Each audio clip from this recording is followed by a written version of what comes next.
নির্বাচনী আইনে বড় ধরনের সংস্কার চায় ইসি, তাই আগামী জাতীয় সংসদ নির্বাচন কয়েক ধাপে করার পরিকল্পনার কথা জানিয়ে সিইসি বলেছেন, ভোটের স্বচ্ছতা আনতে জাতীয় নির্বাচনে ইভিএম এর বিকল্প নেই।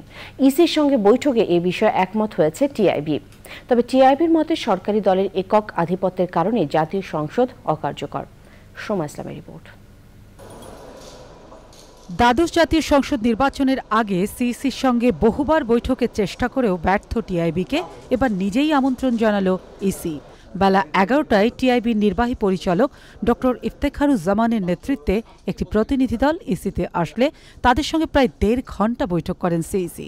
বৈঠক শেষে টিআইবি পরিচালক জানালেন, নির্বাচনী আইনের সংস্কার, ভবিষ্যতে জাতীয় সংসদ নির্বাচন ১ ধাপে নয় ৫ ধাপে করার পরিকল্পনা ও ইভিএম ব্যবহার সহ ইসির ভবিষ্যৎ পরিকল্পনাগুলোর কথা।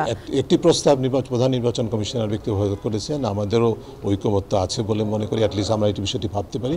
সেটা হচ্ছে যে আমাদের যে নির্বাচন হয় একদিনে সারা দেশে, বিশাল একটা কর্মযজ্ঞ, সেটিকে ভেবে দেখা দরকার, যেটা সেটা না করে পর্যায়ক্রমে করা যায় কিনা। এবং প্রধান নির্বাচন কমিশনার এমনকি স্পেসিফিক্যালি বলেছেন, যদি ৫ দফা হয় তাহলে নির্বাচন সুষ্ঠুভাবে, আরও সুষ্ঠুভাবে, এবং বিশেষ করে ইভিএম যদি ব্যবহার করার ক্ষেত্রে রাজনৈতিক দলগুলির ঐকমত্য থাকে, তাহলে সেইটাকে ব্যবহারের মাধ্যমে সুষ্ঠু নির্বাচন, অংশগ্রহণমূলক নির্বাচন করা সম্ভব হবে বলে তাদের ধারণা।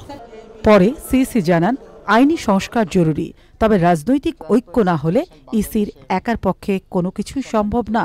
স্ট্যাগার্ড ইলেকশনের কথা আমরা বলেছিলাম। আমরা মনে করি যে আমাদের যে অভিজ্ঞতা, নির্বাচন কমিশন কাজের মাধ্যমে অভিজ্ঞতা অর্জন করে, আমরা যে অভিজ্ঞতাটা অর্জন করেছি, আমাদের কাছে মনে হয়েছে জাতীয় নির্বাচনটাকে যদি স্ট্যাগারিং করা যায় তাহলে ম্যানেজমেন্টটা অনেক সহজ হয়ে যাবে এবং ভোট কেন্দ্রগুলোকে অধিক সংখ্যক ফোর্সেস মোবিলাইজ করা, ডিপ্লয় করা সহজ হবে, মনিটরিংটা সহজ হবে, অধিক সংখ্যক পোলিং পার্সোনেল আমরা দিতে পারবো, সেদিক থেকে কিছুটা সহজ হবে।